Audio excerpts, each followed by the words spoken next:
just about a 30-second commercial of who you are, name and title, if you could. So my name's Keith Warren. I'm past president of 100 Black Men of Philadelphia. Next up, Kevin. Good evening, brothers. Kevin Davis with 100 Black Men, VP of Operations, and an eager brother from Philadelphia.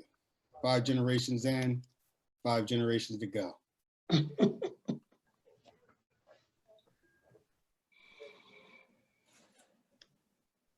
Next.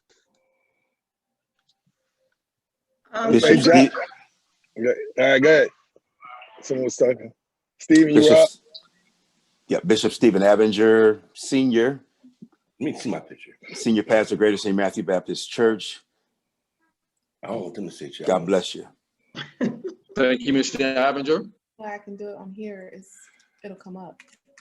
Okay, John Barber, the third Chief Development Officer, the Fund for the School District of Philadelphia, President of Come Clean Productions. Good evening, everyone, and thanks for the time.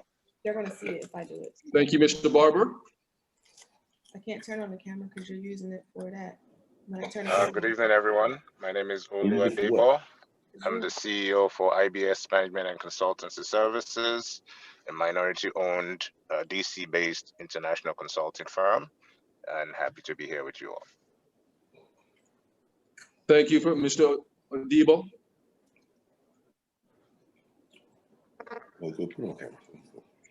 Good evening, everyone. I'm John Stanford. I'm an inspector with Philadelphia Police Department. Thank you, Mr. Stanford. Good evening. My name is Jack Drummond, Jr. I'm an educator with many titles, born and raised in Philadelphia. Glad to be here. Thank you, Mr. Drummond. Good evening, everyone. I'm Mark Leifert from Philadelphia Hair Company, owner and barber. Thank you, Mr. Leifert. Lightfoot. Mr. Lightfoot.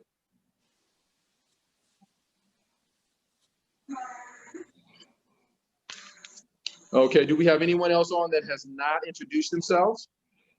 Good evening, I'm Donovan West, member of 100 Black Men, founder of Black Business Accelerator, and servant leader, here to serve. Thank you, Mr. West.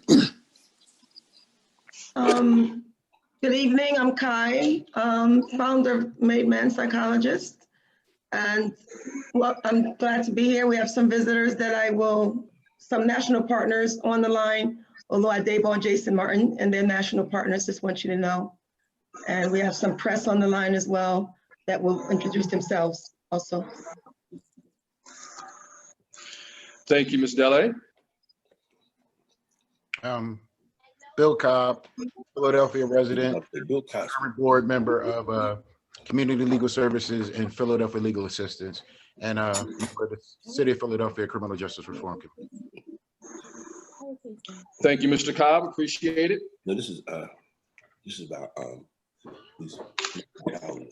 we have some folks who are muttering. Fatu, could you introduce yourself, please? Okay, yeah, my name is Fatumata with the Philadelphia Tribune.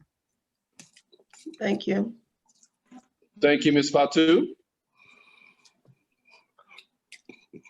And we have one more coming in now who's connecting. Okay. Mr. Martin. Jason. Hey, how are you? Hi, we're just finishing introductions. Can you just say your name and title, please, so I can? Hi, I'm Jason Martin. I'm a management consultant in New York, and I am a supporter of the Made Man, also a member of the board. Thank you all for being here this afternoon. Glad to join you. And thank you, Mr. Martin. We appreciate your attendance and introduction. So it looks like we have just about everybody in attendance. We have a couple people that will be coming on in probably 15 to 20 minutes. So again, we welcome everybody onto the call, and we welcome everyone. Again, my name is Keith Warren, and there's two different things that we're actually going to discuss this evening, and this is in continuation of what the Made Man has put together, that's encompassing this 100 days of action for not only the Made Man organization, but for the Think Tank of Philadelphia and a host of other think tanks that are taking place around the country. So we wanted to continue down that path that the Made Man has kind of laid out for us. And there's two different topics that we're going to be discussing tonight. First one is going to be equality and racial justice. And the second topic that we'll be discussing this evening will be police reform as well. So those are the two topics that we want to kind of get our brains kind of wrapped around and start to have some result of this conversation is that Made Man is going to be putting together a white paper that's going to be introduced to the Biden-Harris, not campaign, but the Biden-Harris administration.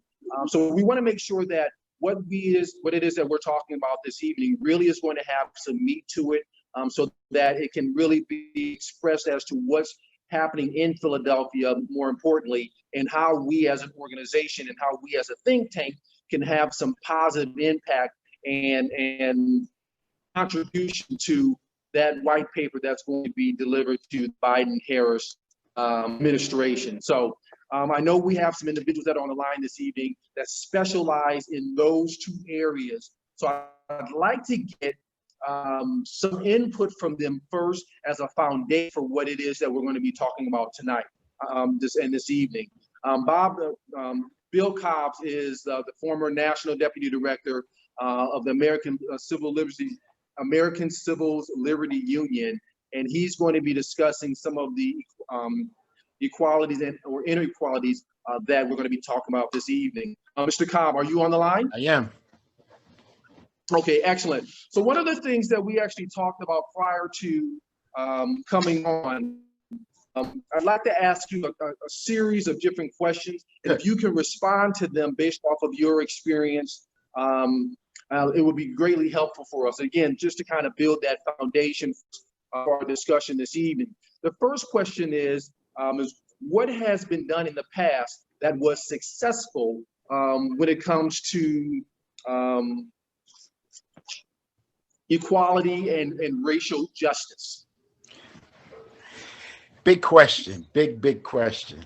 But I'll talk about it from an operations point as it relates to my leadership experience of having to drive campaigns across the nation where we work together with communities, law enforcement, impacted communities to derive at either legislative, meaning changes of law to get equality, changes in communication to get equality, suing folks, so litigation, and then grassroots and grass tops organizing also to get at those changes.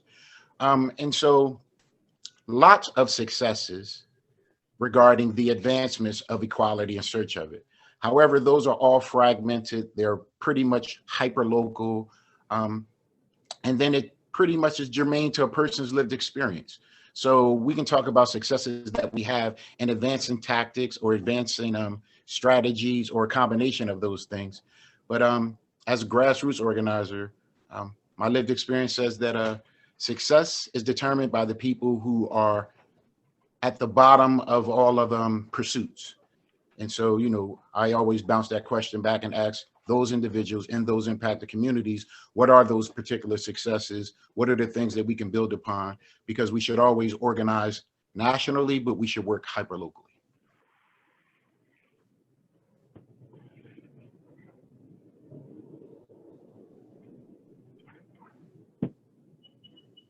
Keith, you're on mute. You're on mute, Keith. Your brother, you're on mute. Okay, I apologize. I appreciate that, Mr. Drummond. Mr. Cobb, you actually partially answered one of the questions, one of the additional questions that we'll be talking about this evening. So question number 2, what needs to be changed going forward? And that's where the fragmented piece kind of comes into play as part of the answer, because it sounds like that's something that you're thinking that we need to focus on a little bit more going forward. So the question number 2 is what needs to be changed going forward? Thank you. So many of you I know so many of your work. I admire so many of you brothers, and I've been inspired by the work you've been doing. all of my work I've done here in the city of Philadelphia. And so what I had an opportunity to do when I went to the national ACLU was to implement strategies and tactics that were successful in communities throughout the country, but had never been able to bring them to a national scope. The key to it is to make sure that we run integrated advocacy campaigns, meaning all those things I talked about. But what has to happen is it has to be driven from impacted communities. So for the last 5 years, my leadership has always been about centering the leadership of people who are closest to the problem, because people closest to the problem are usually closest to the solutions, but usually furthest from the resources and power. So what we have the ability to do as organizers or as a closed group of people is to actually make sure that our movement is vertically integrated from the grassroots to the grass tops to the highest levels of government, and then to associations and to the think tanks such as ourselves. So the thing that we must do is make sure that for whatever we're fighting for, the people who are most marginalized are with the most powerful and influential people being empowered to drive and sustain the fights for equality and justice. If we do that, we'll have profound success, not only locally, but those are the kinds of successes that are happening nationally. And those successes, the wake of those successes, are why people are transforming what they feel about criminal justice. Brother Kenyatta Johnson can talk about the fact that we've been doing this work for about 30 years here in the city of Philadelphia, but because of the work that we've done, and because the seeds of our leadership that have been across the country, it's grown into a national and now international movement where people are really considering how we respond to crime, whether or not just giving police budgets actually increase public safety. We've been having these conversations for 30 years on the ground in the city of Philadelphia. And finally, everyone's beginning to have the same conversation because it's vertically integrated in the city. We just have to do it across other populations as we aim to build those. Okay, excellent, excellent.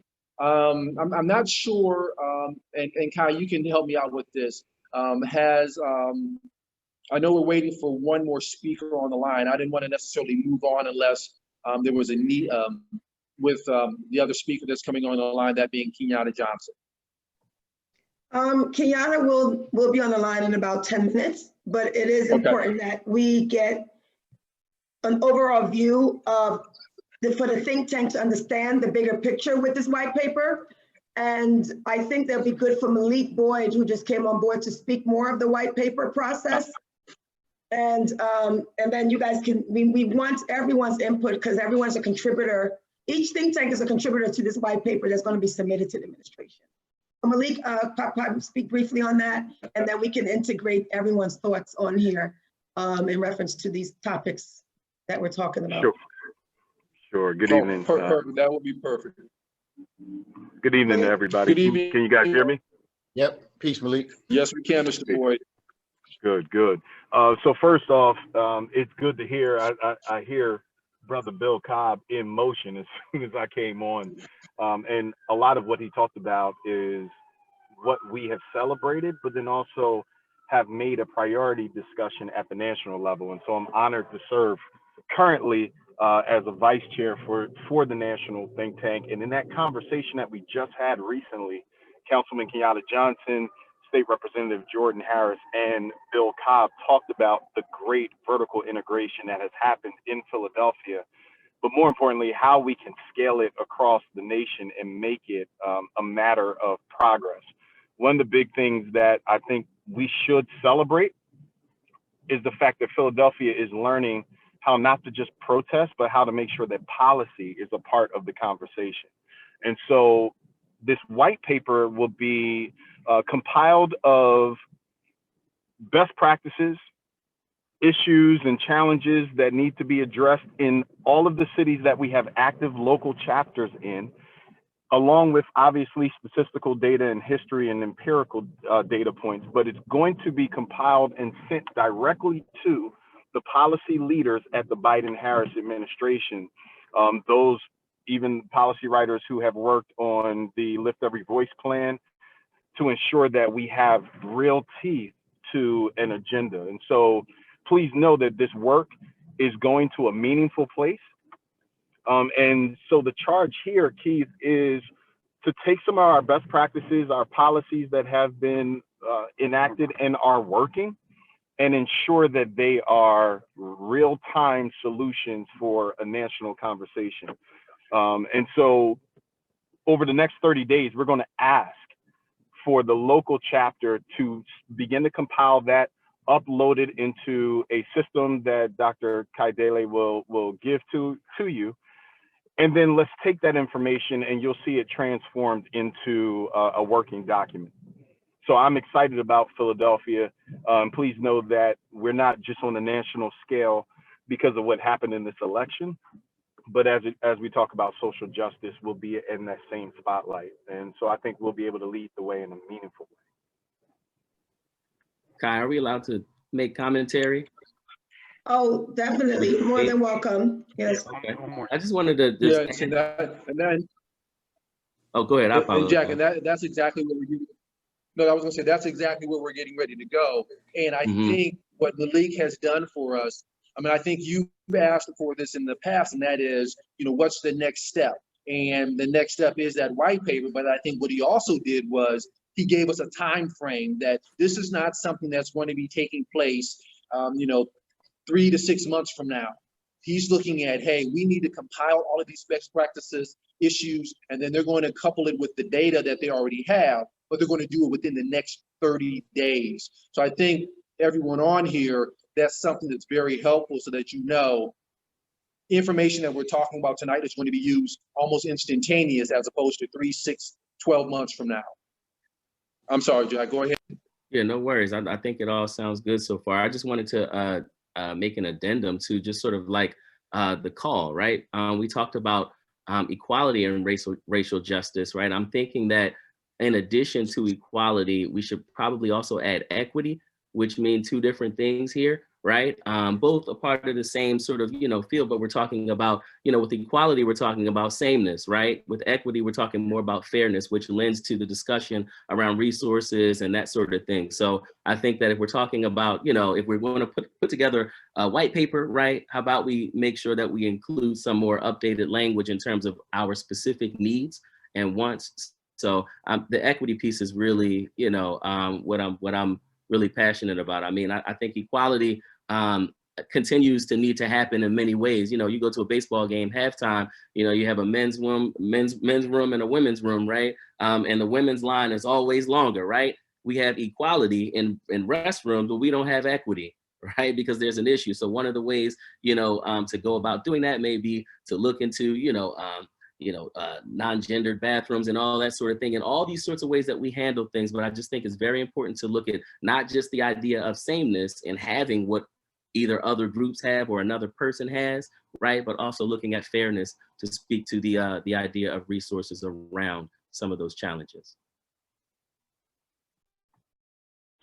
So brother Drummond, what you talk about is extremely crucial, and Bill Cobb can actually touch on this a little bit further, and I encourage Bill to come behind this point. One of the things that we know is that race-based language has been a large part of what has placed us in this position. There were a lot of predatory laws, sometimes being very explicit around African Americans and people of color. And then there were just terminologies that were used and embedded that created further suppression. Obviously, the Supreme Court has ruled against any kind of race-baited language, but what that does in one sense is celebrates the diversity and ensures that there's diversity. But to your point in creating equity, it doesn't allow for things to be equitable across the space, because it now also restricts us from creating laws that are super direct and surgical in nature towards people of color. And so, Brother Drummond, it's going to be really crucial for us to think about what ways we approach our solutions, because we've seen time and time again that we've had equality as a conversation, and to your point, not enough equity.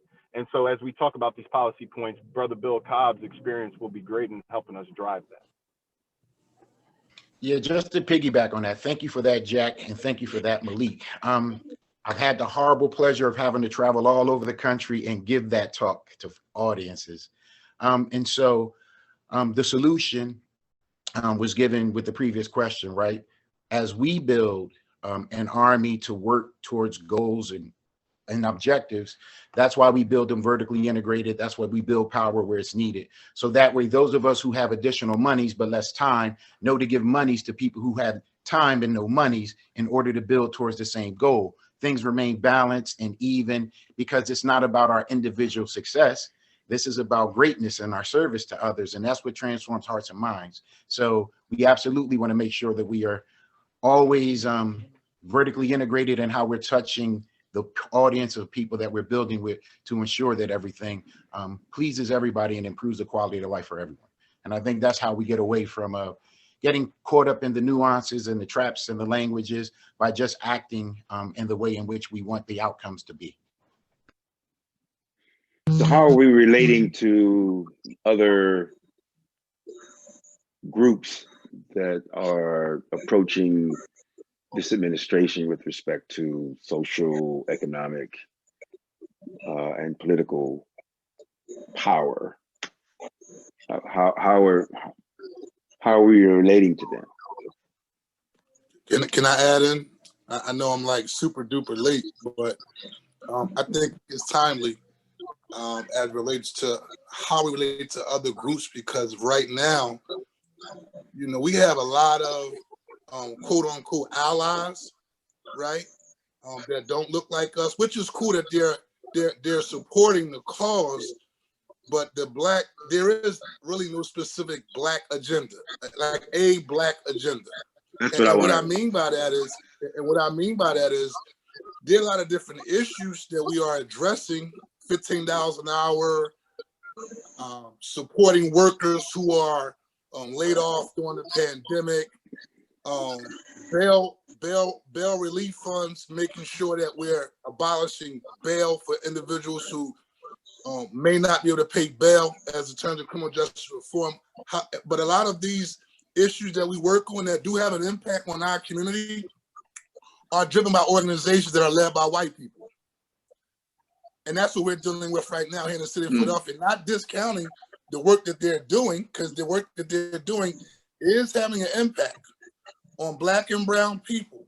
But however, those movements are led by people that do not look like us. They support individuals who do look like us. But with all due respect, I mean, Pastor Adams, I've been knowing you since I've been a kid. So I know your agenda. I know your passion. You come from the hood, right? And so it's a little more authenticity in terms of how you would approach the issue, right? And so we have to carve out a specific agenda that deals directly for Black people, that's driven by Black people. And other people can partner, but it's driven by Black people. And I deal with it as an elected official. I work with 4 or 5 different progressive groups, quote unquote, progressive groups that are led by white people, right? But when it comes to our own Black agenda specifically, I haven't seen one. I've worked on one for the National Black Political Convention with a couple elected officials that we've worked on. So we put together an agenda. But overall, we have to have, just as a people, a specific agenda that's driven by Black people. And because the soon-to-be president got up on that stage and said, I won this election because of Black people, we cannot let that get away from us in terms of holding him accountable.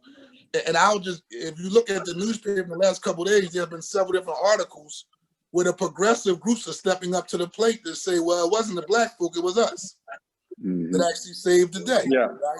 And I'll give examples so it's not just me just talking off the cuff. One was it's a Latino woman who I think she used to play on Desperate Housewives. She used to be married to the basketball player.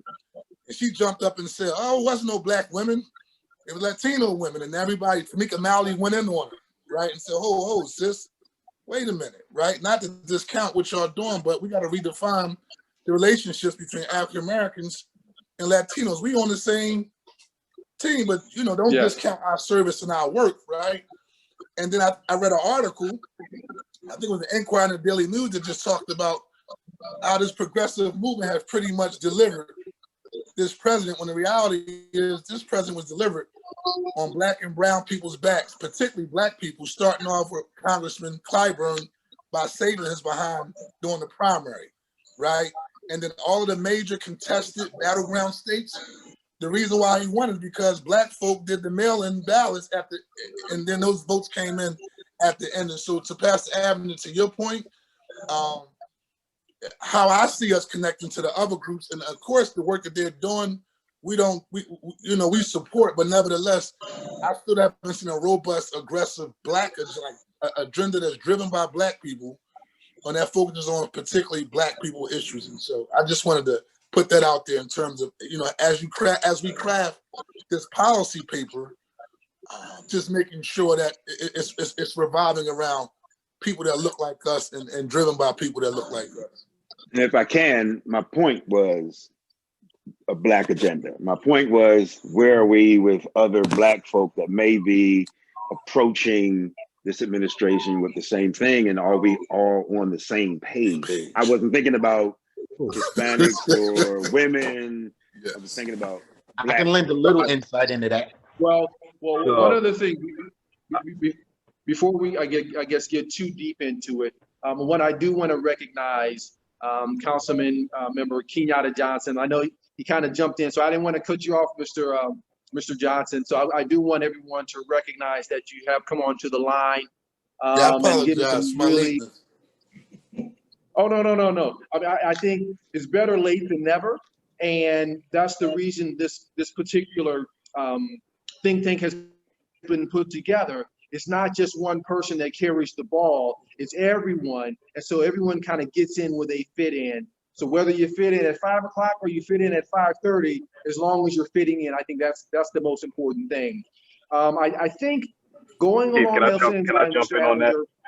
Your question is, yes. Yeah, so to Dr. Avenger's point, and to piggyback on Councilman Johnson, the National Think Tank Committee is placing this white paper as a positioning statement from the organization with all of our Made Men alumni, whether it be your perspectives, ideas, best practices from your city. So Malik, you're breaking up. just know Malik? that we are going down as a policy white paper. Can you guys hear me? I'm here. Malik, you're breaking Kai, up. can you hear me? We can hear you better now, but you broke up. Yeah. Okay, so what I was saying was that this policy paper is reflective of the Made Man organization itself.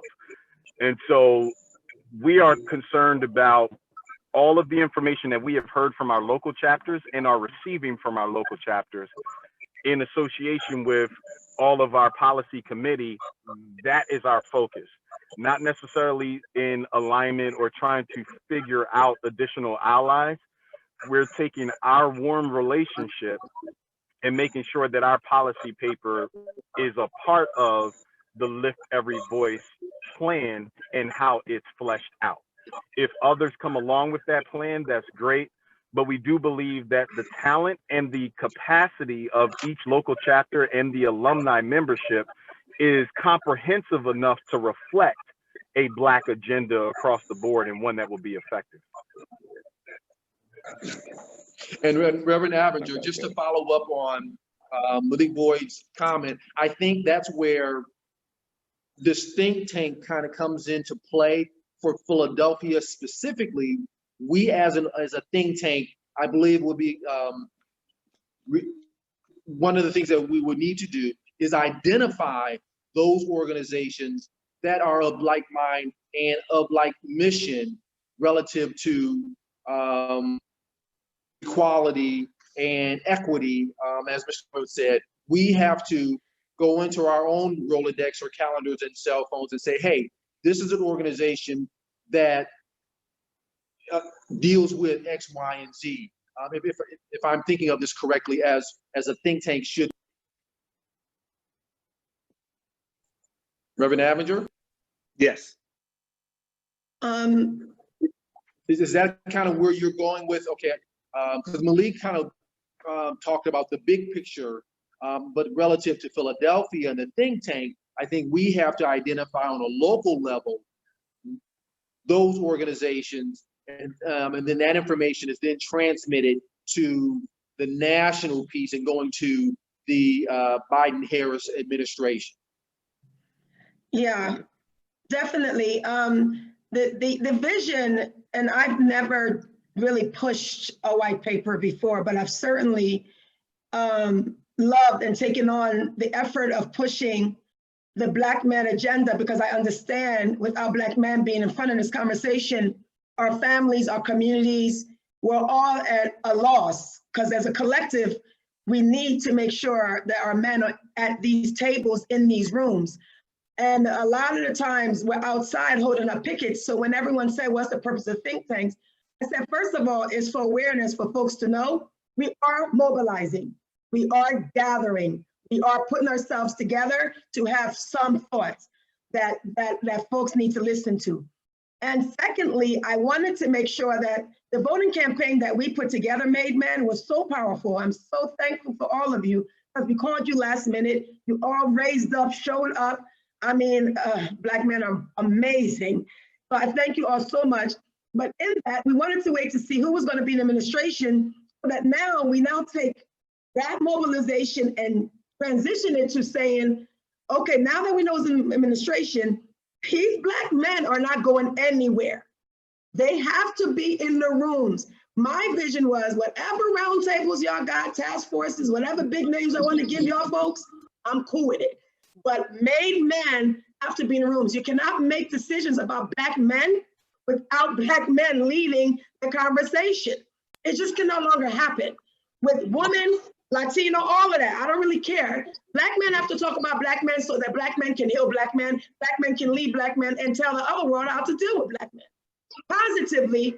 So that was the overall vision. And now that we have our foot in this administration, thank God this administration won, we have a foot in there, not a warm foot. To me, it's a hot foot.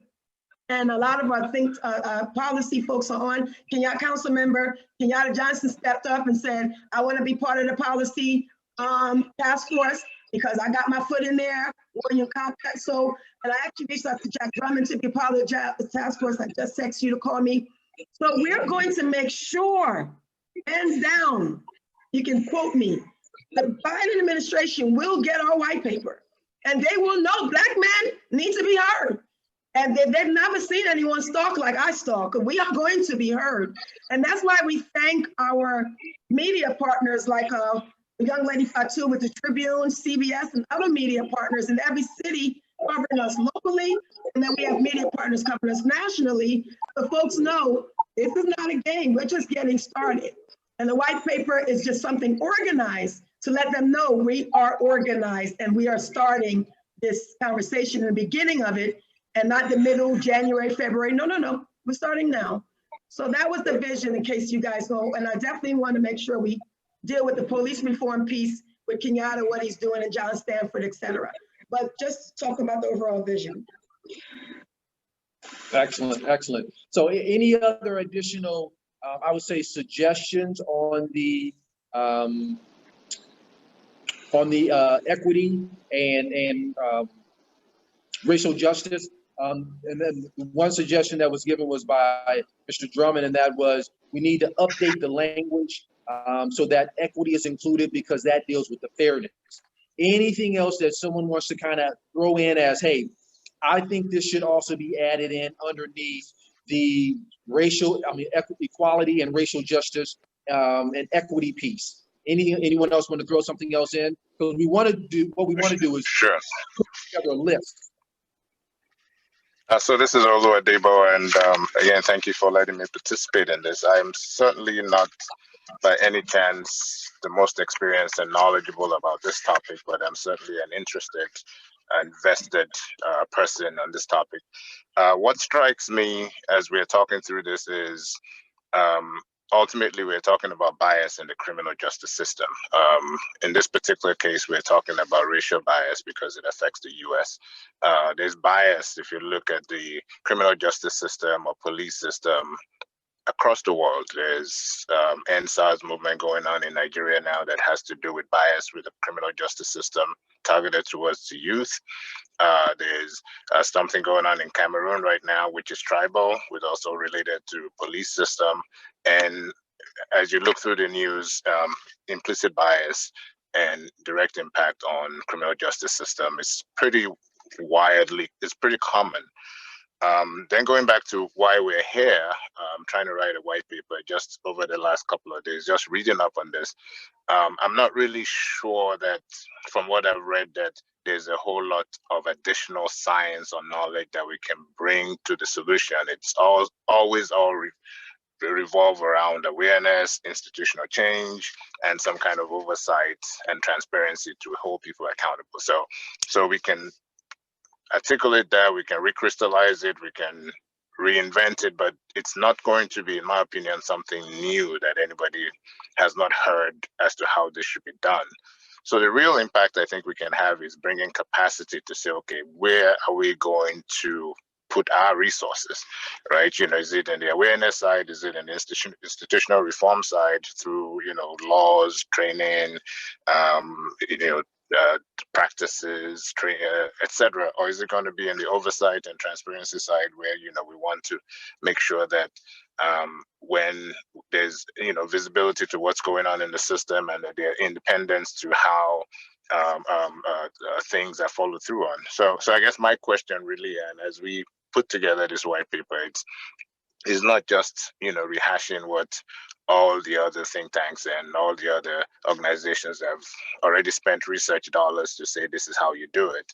It's really saying, you know, what capacity and what resources do we have access to? How do we channel it to some aspect of this change so that we're effective? And who do we partner with to bring even more capacity? So that's really the little feedback I wanted to give. Thank you. Kai, if I could provide some insight. Yes, Mr. Cobb. Incredible. So thank you for that, brother. So there are some innovative solutions that are happening, but they haven't been pulled up to the national level. The reason is because the problem is not one problem. Our criminal justice system, as you indicated, it's the way we respond to crime. It's the problem is the culture of policing, and that's a global problem. However, locally, those solutions have to be driven locally. That's why it's important that whatever we do be vertically integrated. It's not for us as a big organization to tell another a community as to what they need to do in order to improve their quality of life, in order to have a great policing relationship. What we have a capacity to do is organize nationally or internationally under a bank of issues. But as you indicated, where can we actually expertly lend resources to people who are driving the work? So when we build campaigns, we don't just focus on one thing. It's really about building the relationship in the community with people who are already addressing the issues, providing them with the additional resources and whatever supports so that they can continue to do it. Because Brother Johnson stated something very clearly, and I want to just reinforce it. I worked at the National ACLU, where I led its largest campaign in its 100-year history. I was the first formerly incarcerated person to hold that position, and obviously one of very few Black people to work at the organization. And I also wasn't an attorney.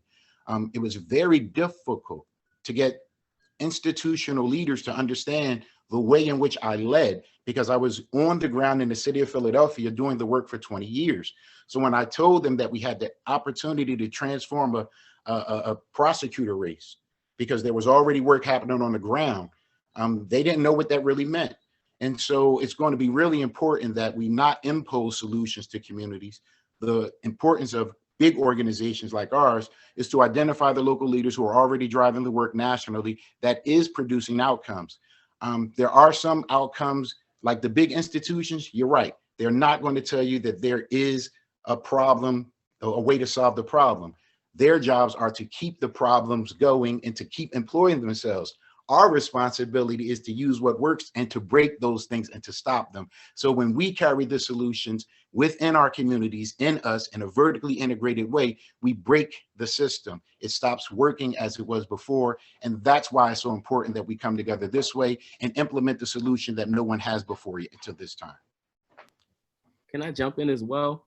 I had my hand raised. I don't know how well, the moderators here deal with Zoom etiquette, but I had my hand raised. So I'm gonna put my hand down now. I just had a quick question about what is gonna exactly go into this white paper. You know what I mean? And I mean, I understand what a white paper is, regards to politics and that sort of thing and policy, but I want to know, as a Philadelphia delegation, do we have specific needs? And I like what you said, Mr. Cobb, when you talked about, sort of this idea that, and correct me if I'm wrong, I'm sure you will, but in terms of every city or every locale, there is a specific culture. So you can't have this one big sort of solution or, idea around solution for every city, right? So I want to know specifically what is sort of going to be presented in this white paper from the Philadelphia delegation. And I think that you hinted on it when you talked about some of the things that are already being done in Philadelphia, and we're sort of highlighting, those types of things. However, I just want to get some clarity in terms of how, we're doing it as the made man and putting that in a white paper. I think it's great to say that, there's these umbrella issues around justice, health and wellness, education, economic development for every city, right? But specifically, what are we doing or what are we lending in the white paper from Philadelphia? That might look a little different from a New York or a specific sector of New York or borough or whatever, folks are calling, however you dichotomize New York. I'm not a New Yorker, or other places. So just wondering about that. So really quickly, that's what we would hope that everybody would take the 30 days to actually do, whatever time frame it is. None of us have those individual solutions. And so that means that's where our work is. But quickly, I mentioned this on the call, national call yesterday, and I'm going to say again today. We have relationships with this administration. The policies that they have for criminal justice are the same policies that we worked upon in other institutions. And so a movement has come into this administration. And so those are literally the things that we did in Philadelphia are already a part of Joe Biden's criminal justice stuff. They took a lot of models that were existing. So what I would say everybody could do is familiarize yourself with Lift Every Voice. Make sure that whatever we're recommending is from that a la carte, that choice of options that they are already familiar with, that they are already driving. You will find things that you are passionate about, excited about. What you would just want to know is whether or not they're really wanting to do it. And if you find that once you review it, that's how we build our white paper. And then if there's anything missing, that's what we add. And so we can make really quick work of this with everybody just willing to spend a few hours making sure that we review the information, add to it, and then come back together and finalize it.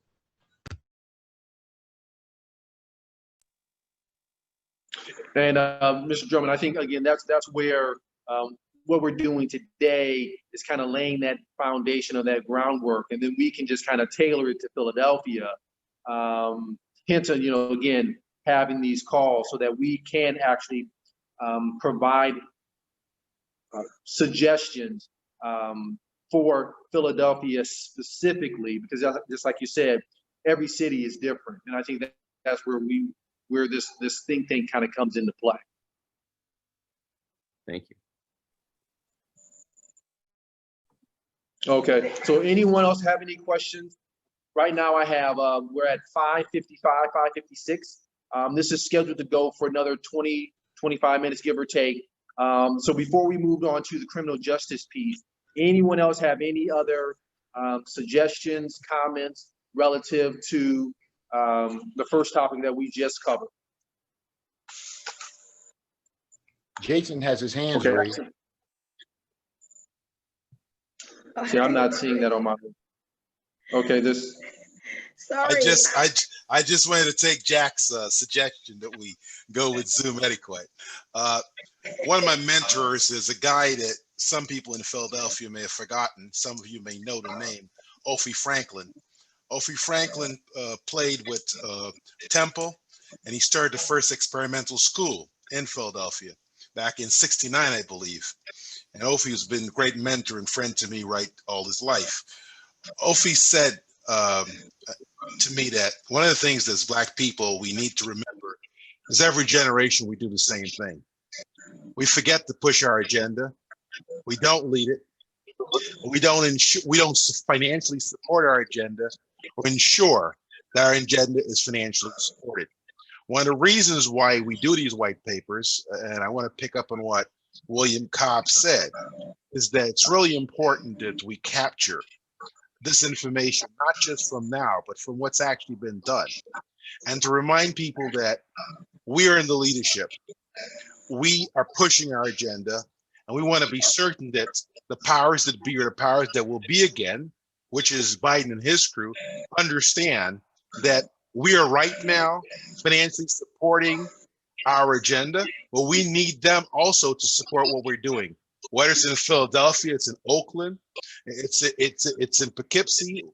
The fact is that that's an important piece. So I just want to reiterate and to pick back up on what William said. This is not new. These are principles and these are systems that everyone's doing.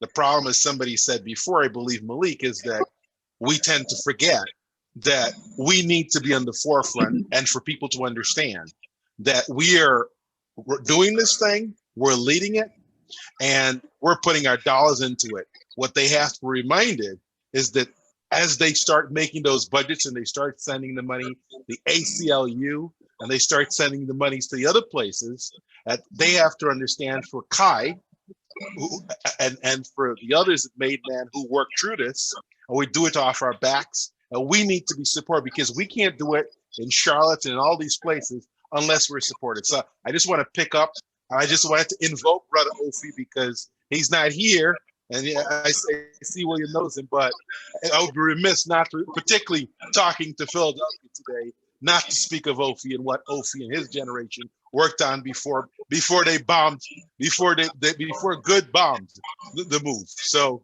I just had to share that. And by the way, although we're in New York, we are influenced by Philadelphia. So you should know that. Kai, you should know that too.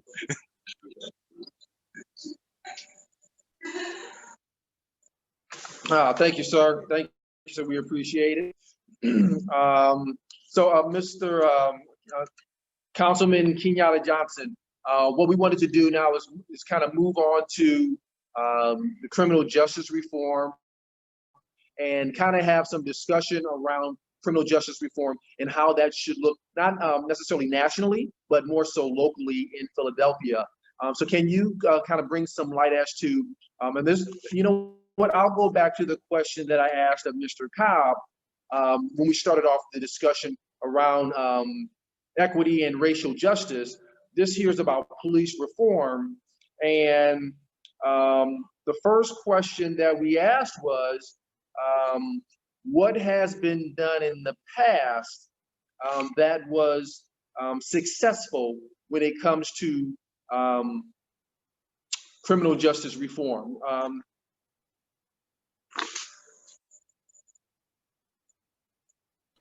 Thank you. Well, first and foremost, I want to thank Kai for putting this think tank together. Most of you on the call I do know. A lot of you I've worked with in the past, and for others who haven't had the opportunity to work with me, I'm Councilman Johnson. I represent Center City, South Philly, and Southwest Philadelphia. I'm also former state representative here in the city of Philadelphia. Founder of an organization called Peace Not Guns, and so we fight for helping our young men get off corners and put down the guns. And so I'm more passionate about that than I am in being elected official. But I just wanted to give my background in terms of the context of why I do the work that I do. Around the issue of criminal justice reform and police reform, I want to acknowledge William Cobb. We both sit on the Criminal Justice Reform Committee in City Council. William was one of the lead people who advocated for a ban of box legislation that will go toward helping individuals who are applying for employment to not be discriminated against. And so for me, this issue is very near and dear. Around the issue of police reform, there's a working group here in the city of Philadelphia, led by State Representative Jordan Harris, who's the minority whip in Harrisburg, my little brother here in South Philadelphia. And it consists of representatives from our state legislators and members of city council to particularly address issues around police reform as a result of George Floyd's passing. And so we thought it was great that we were protesting and rallying. What type of public policy actions could we take to have an impact on our criminal justice system? And so I'm just going to be brief and lay out a couple of things that has taken place since then. In City Council, I recently introduced a bill, and the bill was passed and signed by the mayor, called a Let Philly Breathe No Chokehold bill.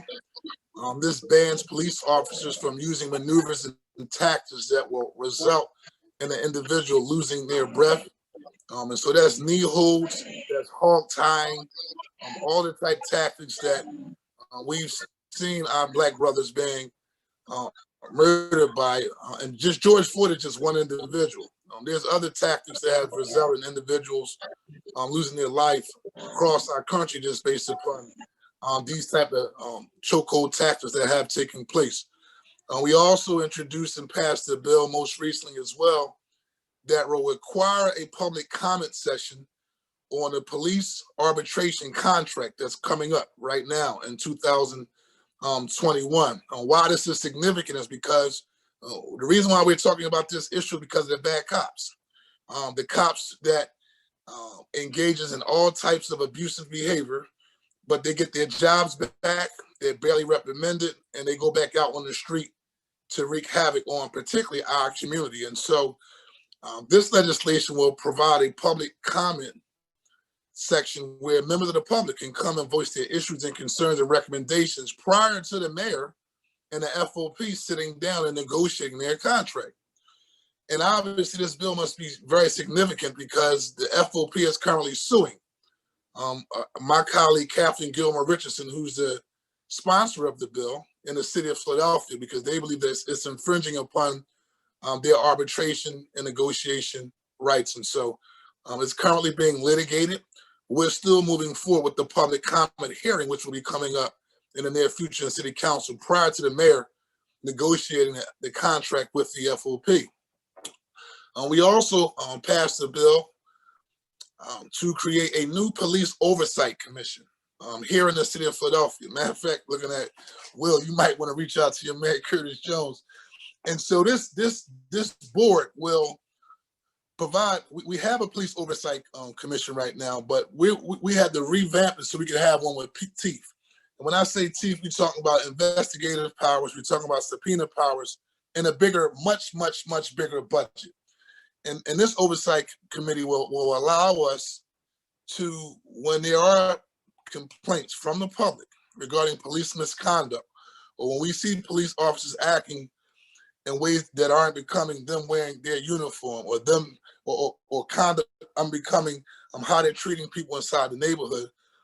This is the board that deals with the oversight of the complaints, with subpoena power, with investigative power, and most importantly, a bigger budget and a team that actually can go out and do the work regarding the investigative function that needs to take place as relates to oversight.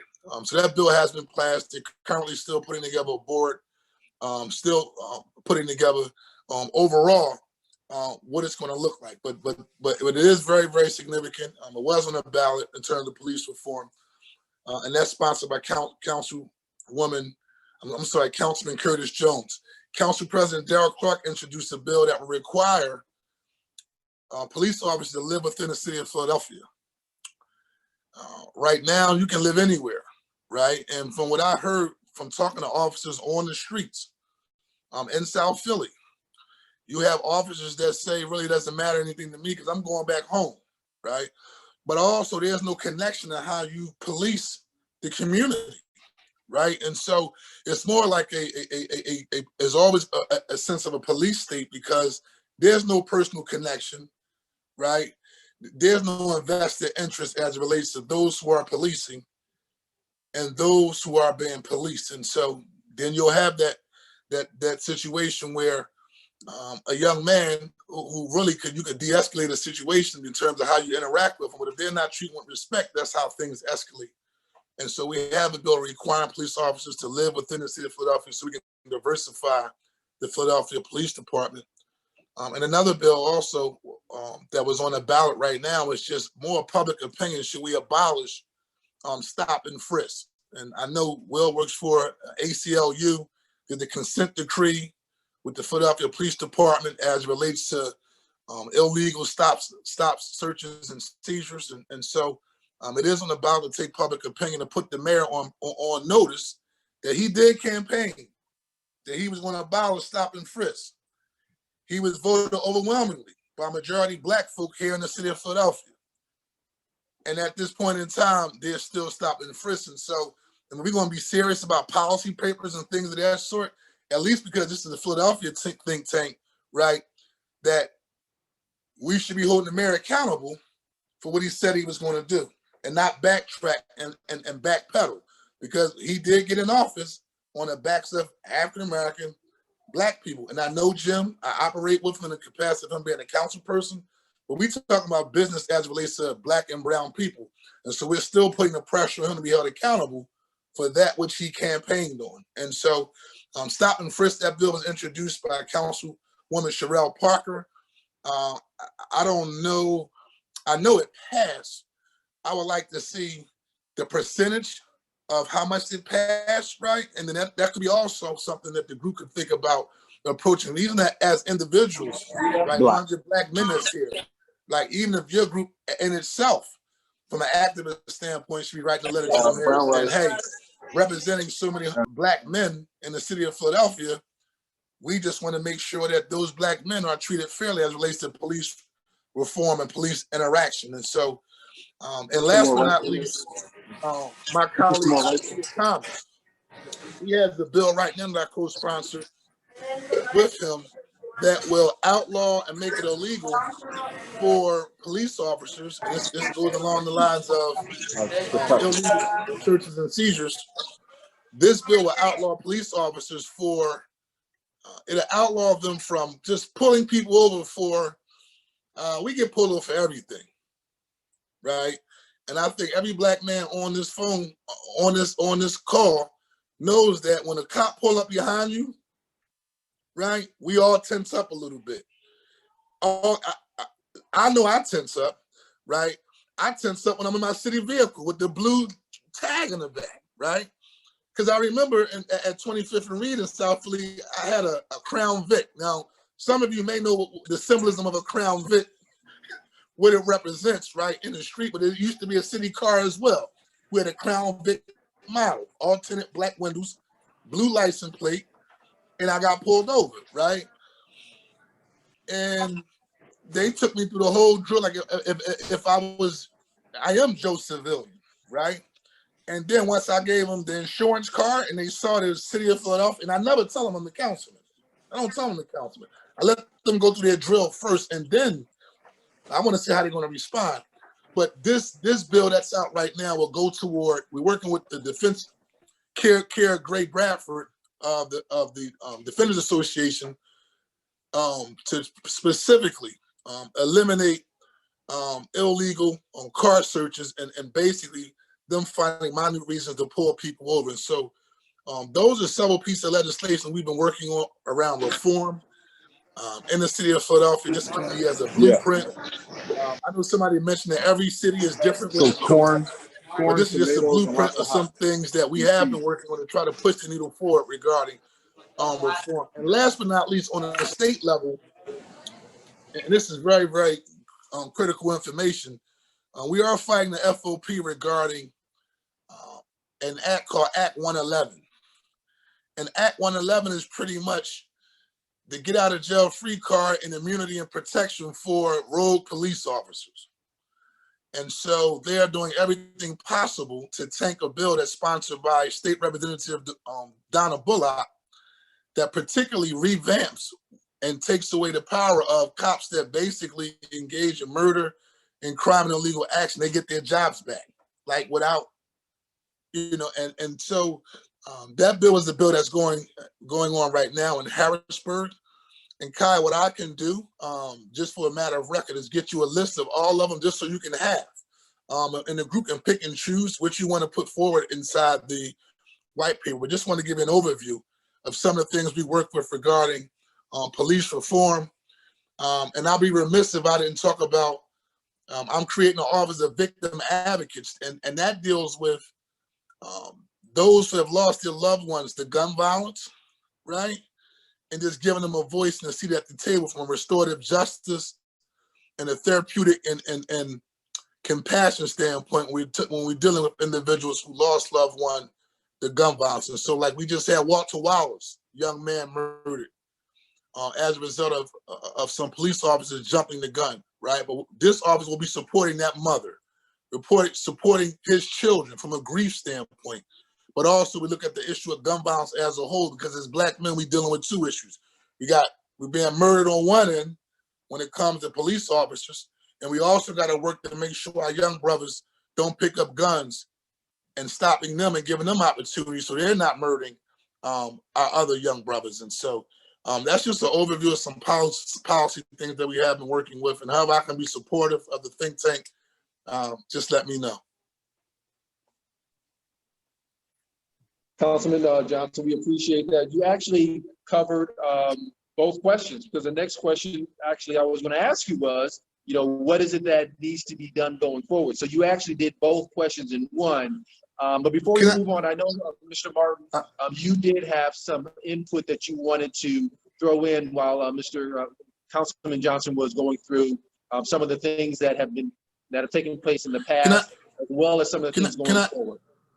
Yes. If you don't mind, let me just throw this last one out there too, just to think about. I know we talk about police reform, but also we talk about criminal justice reform and social equity and equality as it relates to our criminal justice system with the Biden administration. We got to revamp these policies and hold them accountable for that crime bill. Because I meet brothers that come home every day, they can't get housing because they got felonies. You can't get federal financial aid if you try and get your life together and you're going to get a college degree. You can't get federal financial aid. I think you might get state, like a Pell Grant. Well, I think Pell was the federal one. FIA is the state one. But you can't get a federal Pell Grant if you have a felony. And I think we got the police reform side, but also we talk about issues around criminal justice. We got to find ways that the federal government can really support people who are returning citizens, who are coming back out on the street to get their lives back together. And I meet men who are taking care of their kids, right? And they hit a rough road, they can't get housing, right? I meet brothers that's trying to get their degrees, but they can't get financial aid. And so that's just something to think about in the long run. And if we're gonna look at the issue comprehensively from the criminal justice reform side, but also police reform as well. And so with that, I will give up my time.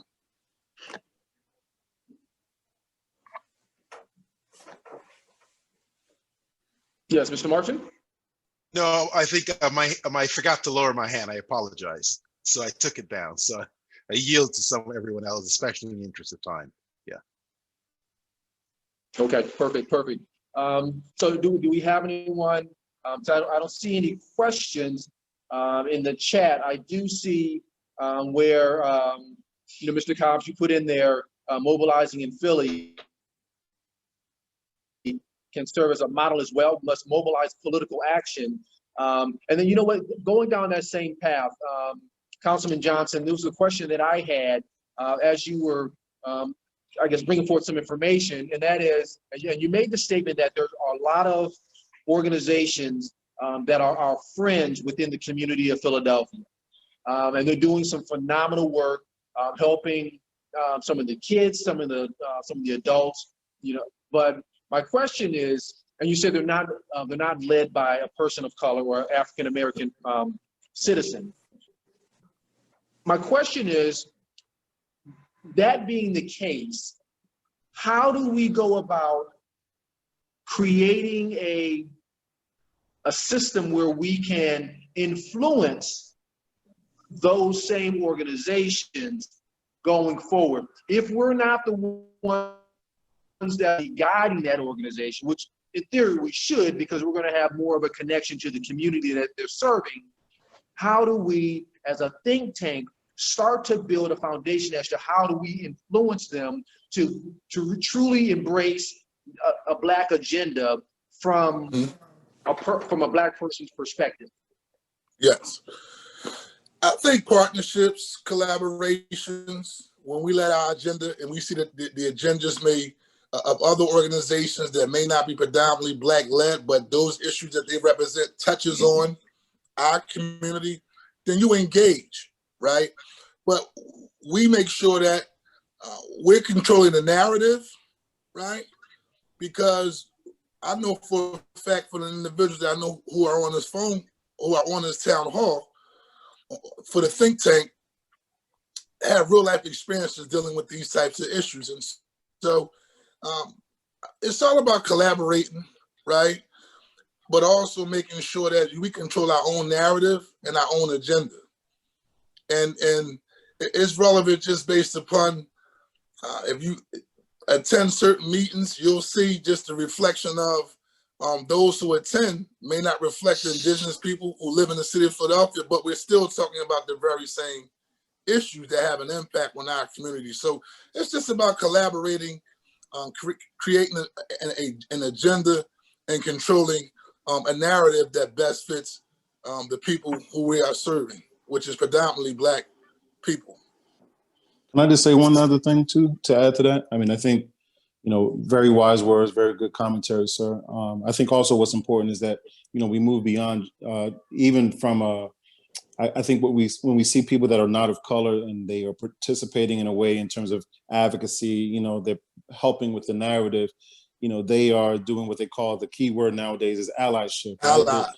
Right? Allyship. But I saw something a while ago that I like a lot better, and that is accomplice. We need more accomplices as opposed to allies. Those that are actually working with us, conspiring with us to move things in a different space. And that's really what we talk about in terms of active participation.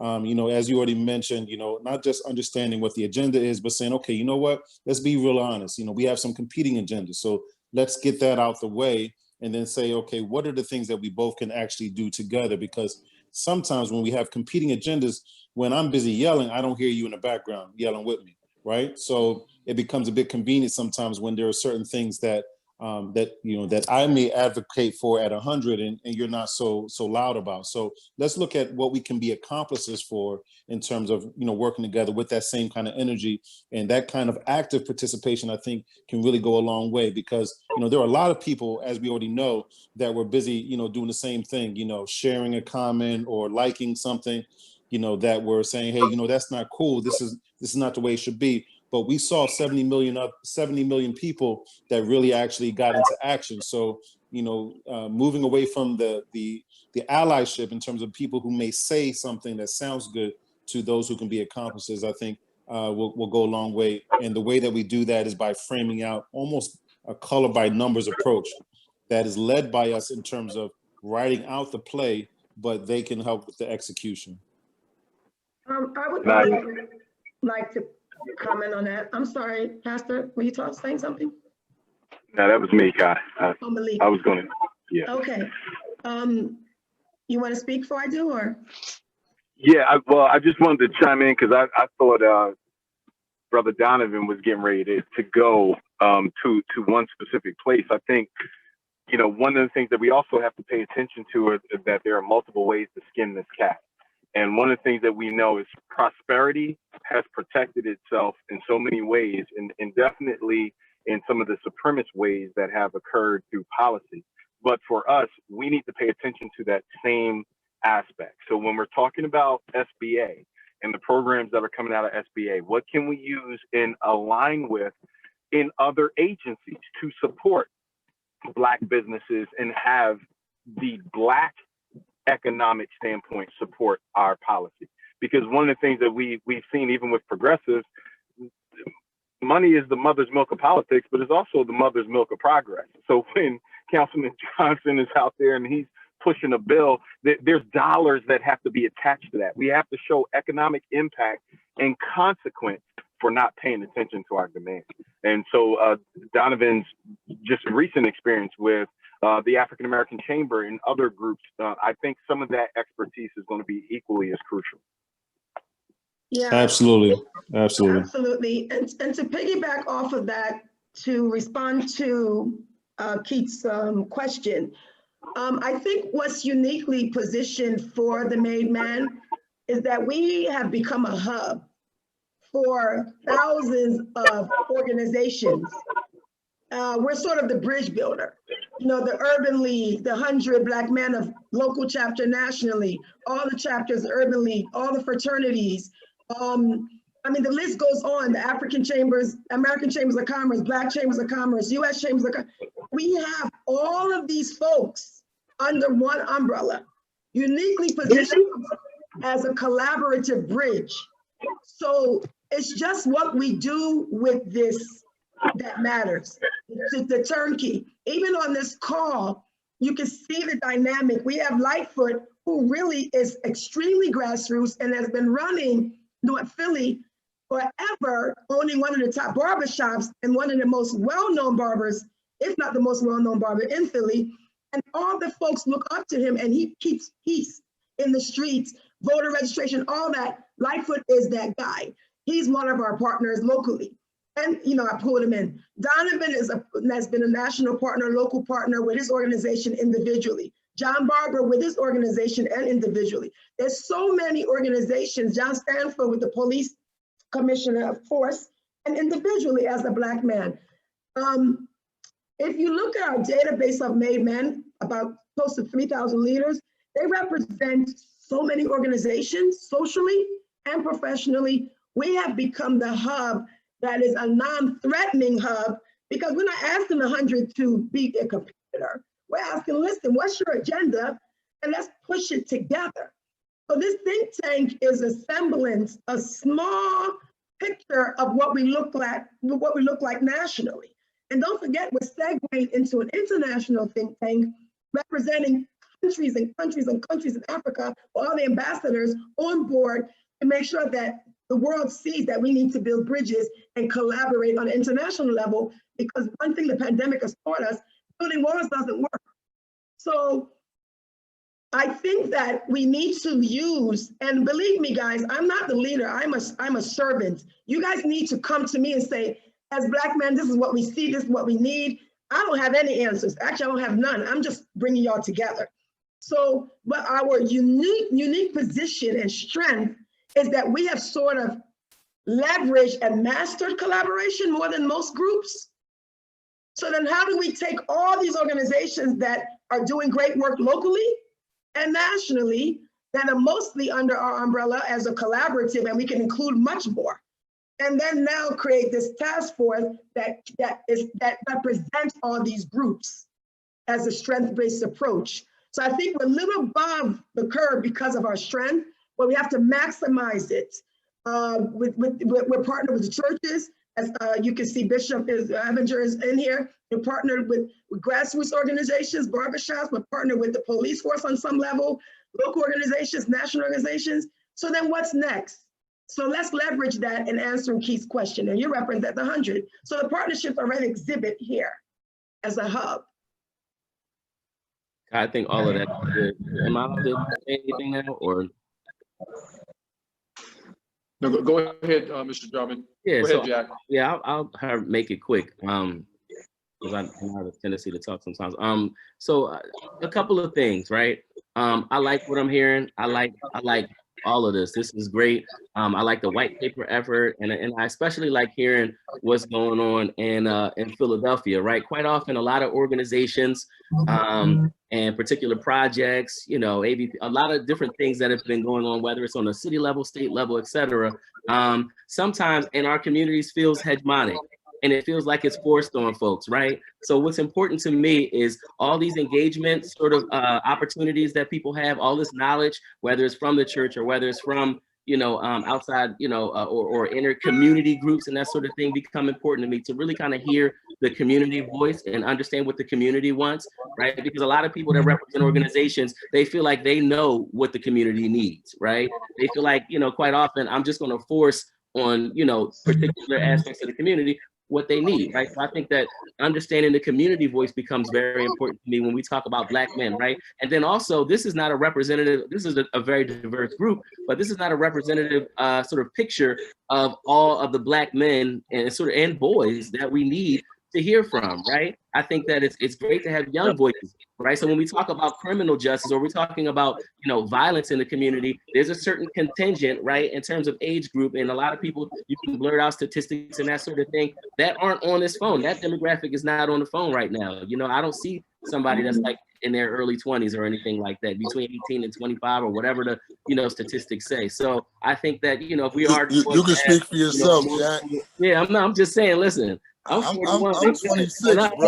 Yeah, right. I don't know who he trying to age out over here, bro. Right. So listen.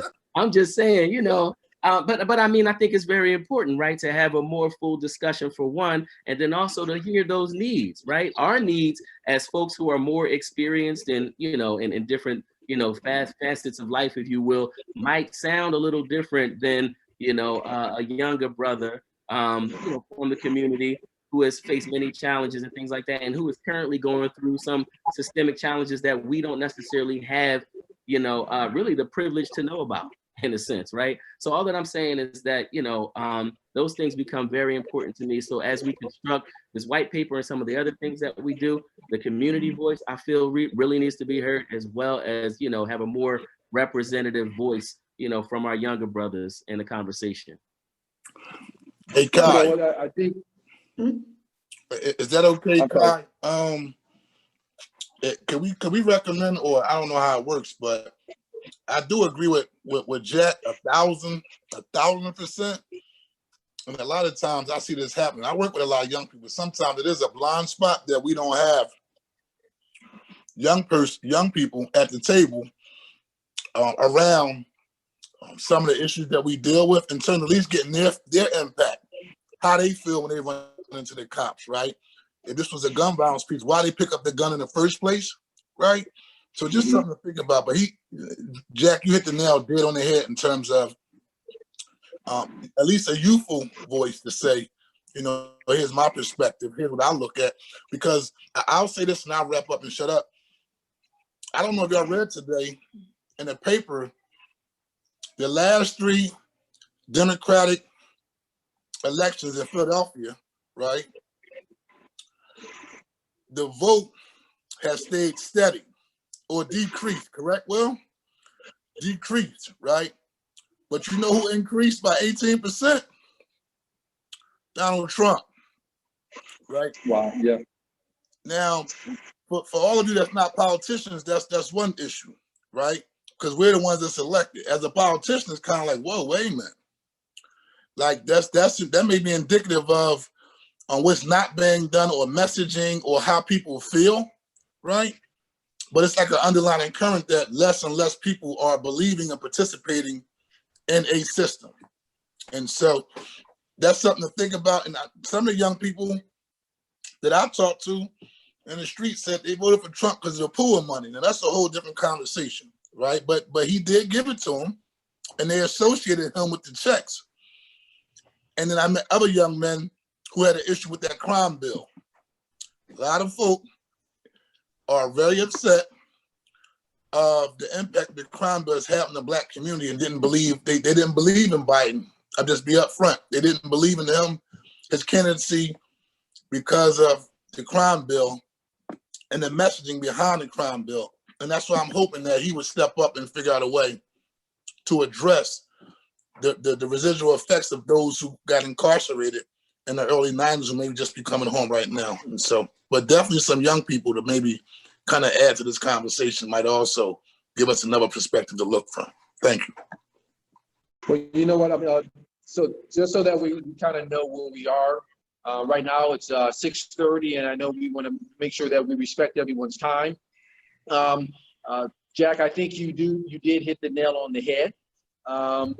And I know the way these think tanks are set up, they are specifically run by the individuals that are a part of each individual think tank. So each city runs their think tank differently. So taking that suggestion from Jack and being backed up by Councilman Johnson, I mean, I'd like to throw out there what a next step could potentially be for our think tank in Philadelphia. And that can be, with everybody in agreement, what about bringing one young person, each one of us identify one young man to participate in our next meeting, so that we do get that voice that Jack talked about, and then Kenyatta Johnson talked about as well. Thoughts from everyone on identifying, each one of us identifying one young man within that age group that's not represented on this call. And I think that's where the whole voter education piece kind of comes into as well. We want to make sure that the next generation understands what voting does and how it affects. And how do we do that? We have to show them. And this is going back to Reverend Pemberton, and one of the things that I've said in the past is we don't want to tell them what to think. We want to teach them how to think. And this may be an avenue for us to do that. So thoughts on each one of us identifying one young man within an age range that we decide on to participate in the next call that we have. And right now, again, we have at 6:32. I think that's a great idea. Okay, and who was that just made that comment? Steve Avenger. Okay, Reverend Avenger. Okay, I have your response down. John Barber just put a thumb up. Kevin Davis, I have yours. I'll find one. Okay. I have a son. I have a son that's 24. That's perfect. Perfect. Yeah, well, all I ask is I'm definitely doing that. Specifically though, if you have a young man who's going to be a part, I would ask that he be impacted by the issue that he's coming with a solution for. And my 20 and 23-year-olds are in the background listening the whole time. So I also have a fellow barber that he's very involved with all the things that y'all talking about. In fact, I have him on speakerphone, and when Kenyatta started speaking, he had chimed in like, let me say something, but then it moved on. It moved on, and he said, nah, they went past my point. Okay, excellent. What's the age range we're talking about here? Well, you know what, and that was my next question. What do we want that age range to be? Generally, the voting age is 18. Do we want to stick at 18, or do we want to go a little bit older than 18 and go to, say, 25, 27, or a 20 to 30 age range? for me, it's just important that they have something to contribute. So as long as they have leadership capacity, they should be invited. Okay. I would say that demographic of that opportunity youth demographic between 19 and 29 is very crucial. 19 to 29. I agree. Yeah. I'm in agreement there. I don't think that there's a black man that I know in the city that isn't impacted. Leadership capacity to me is, subjective, but I do think that, I think we have the capacity to be leaders, if you will, definitely the capacity. So I'm willing to bring one or two of my students or some folks who I know that live in the community. Sorry. Okay. So it sounds like we're pretty much in agreement that relative to the Philadelphia think tank, each one of us has agreed to bring at least one young person between the ages of 19 and 29. So now, and then I guess the last thing, and again, I want to make sure that we respect everyone's time. It was mentioned that, I can't recall who suggested this, but it was suggested that each one of us take some time to look at the Lift Every Voice that has been put out by Biden and Harris. Do we want to make that a part of our a to-do list, if only just to skim it for our next meeting, which will be taking place in a couple weeks? Yeah, and that is to skim the Lift Every Voice. I wouldn't say, because we're going to be making nuanced recommendations, I would ask brothers to study it and make sure that we can bring a professional nuance enlightenment to it. So don't skim it, like bake yourself in millions of dollars. We have direct access to the campaign. Dr. Kai failed to say is that I worked for the campaign, I'm still advising the campaign, and they are asking for these sorts of things from us. So we are, it's not a hot, it's a hot lead. They are waiting. They know the group. They have shadowed some of this stuff already. So they want desperately to hear our nuanced solutions and answers. So it's just a matter of us facilitating it. Is it a way for that to be sent out to everyone that's on the call today, or at least it's on the website? Yes, their website. Okay.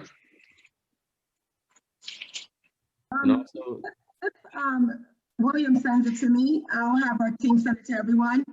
And also, if you want to be a part of the policy committee to help, because we're all volunteers here, we could use as much support as possible. I know I reached out to you, Jackie. I don't think you have a choice. We need your help. But others, if you want to be a part of this policy committee, development of the white paper, we're here. Please let us know if you want to go further than the Philadelphia think tank to actually be part of it. I know Councilman Kenyatta stepped up and said he wants to be as well. We're doing some part of this work because it's going to be some work. I was going to say that Councilman Kenyatta also said that he was going to provide a comprehensive list of those policy-oriented initiatives around these particular topics as well for us to peruse. So yeah. Once he sends that, yeah, and Bill sends what he's sending, you guys will get an email. Okay. Okay. Excellent. Well, I have 6:38. We're over by about 8 minutes. Do we have any other suggestions, comments for the benefit of our communities before we end the call? What I'll say is this: I'm going to be working on this from this moment forward. Anybody who wants to contact me, just call. Don't be formal. Don't text. None of that. Just call. If I can talk, if you have questions, and I work internationally, so I'm around the clock. No time is the wrong time. Can you put your number in the chat, good brother? I apologize. A lot of time it gets funny with people with numbers and all of that. Brothers don't want to get their numbers up. Give me your email or whatever. But that's cool. But whatever's comfortable. Oh, you know what? Also, well, I asked for on that same note, and I got a list of names and emails. So I guess I had to do the research, and find out who these brothers are.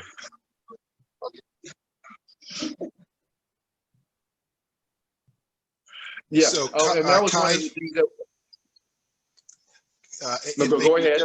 Sorry, I apologize. It may be a good opportunity to remind people that we've got the LinkedIn forum that allow people to connect, and it's an instant way for people to protect the privacy of their telephone number that Jack just mentioned, but have a way that people can extend further. So I just want to urge everyone to, and Kai, you can take over my thoughts on this, to recognize that we've got the LinkedIn groups and LinkedIn team. And by going in there, you connect with each other, you connect with us. So we can keep this network and show people that we are a force to be reckoned with. LinkedIn, and I sent everyone the link in the voting campaign recap. So please, it's a private LinkedIn, it's invite only. If you go in there, you can talk to everyone across the country about this. So please join that. Yes, Jason, thank you for that. And we want to thank Fatu, the Tribune and our other media partners who are getting this link, CBS and other folks covering this. We want to thank all of you, Fatu. Thanks for coming on board and listening to us. We really appreciate you. And we look forward to your amazing report, and thanking our partners as well, Jason Martin with FCCG, and our speakers, Councilman William Cobb. Thank you all so much. And definitely think tank, you guys are my brothers. Leifert, Stanford, John, Barbara, Donovan, Malik, everyone. And of course, we didn't get a chance to meet Dr. Faye, she's on. We thank you for joining as well. And I will give the mic to Kevin and Keith, the chairpersons, to lead us out. Thank you all so much. Well, again, we appreciate everybody coming on this evening.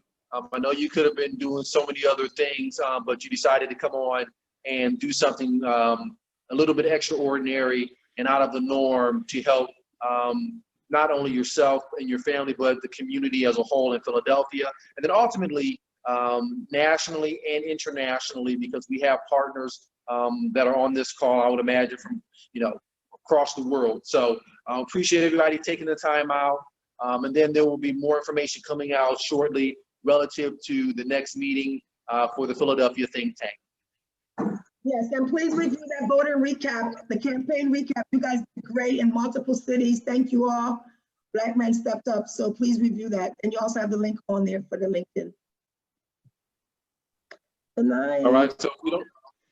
So anything before we go from anyone else? I just want to give a crazy shout out. I know most of the people on this phone. Good to see everybody. Jack Drummond over there, William Barber got all that money, Philadelphia Fund. You know what I mean? 100 black men in the building, white Leifert, come uptown, get a shape up or something. Listen, you made me choke. You know that would make me come off mute talking about we got all that money. Nah, man, he's doing all right over there, y'all. Yeah, we try to make some things happen. We still got to connect anyway. So this is a good call, listen, man. It's a I'm good call. gonna get off the call. Malik Boyd, as always, he's been with me before I became elected official. Just shout out to you, bro, my big brother Donovan West over there, and all the brothers I just had a chance to meet. Let's keep up the good work, because if our country never needed black men before, we need us now more than ever. Period. Across every genre, we need us to really step up, because either we being murdered by cops or we dying in the streets. So we got to fix this, y'all. So I'm just honored to be a part of it, Kai. Thank you for allowing me to be a part of it. And y'all brothers have a safe week. All right, gentlemen, everybody have a safe and blessed week. Appreciate it again, Kai. God bless everybody. God bless. Thank you, Reverend Abinger. God bless. God bless.